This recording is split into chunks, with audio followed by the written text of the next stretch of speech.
The primary goal of my research is to understand how a network of neurons that is anatomically connected to each other can produce a variety of outputs in a dynamic manner that correspond to different behaviors that we have. My research focuses on neural oscillations. These are rhythmic activities in the central nervous system that correspond to a variety of behaviors. You know, we have people who have mental disorders or neurological disorders. For example, you could have depression or schizophrenia. And effectively, these are parts of the brain going haywire. For example, in schizophrenia, it's now implicated that the levels of neural oscillations is completely off. What I'm trying to do is go at the basic level and say, okay, in health or disease, what do these things mean? So if it goes wrong, how does that change a healthy brain to an unhealthy brain?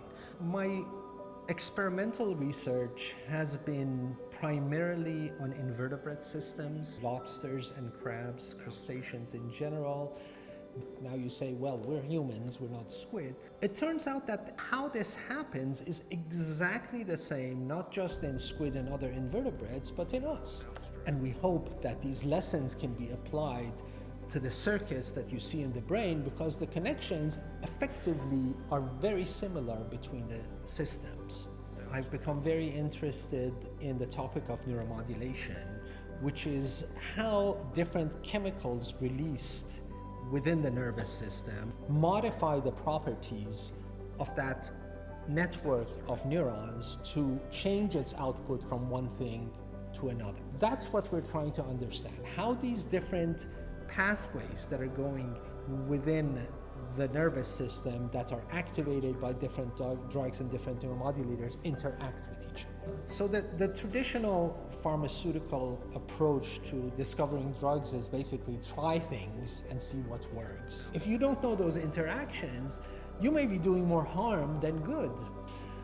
The more modern approach is to take our understanding of how physiology works in an animal and in humans and try to take those rules and figure out what drugs may be doing within the context of our understanding of the science.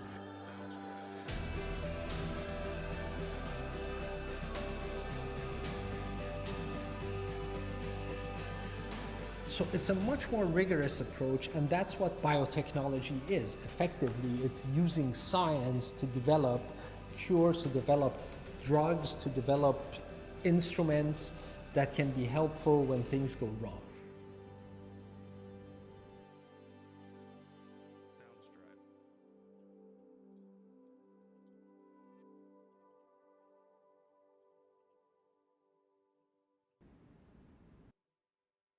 Soundstripe.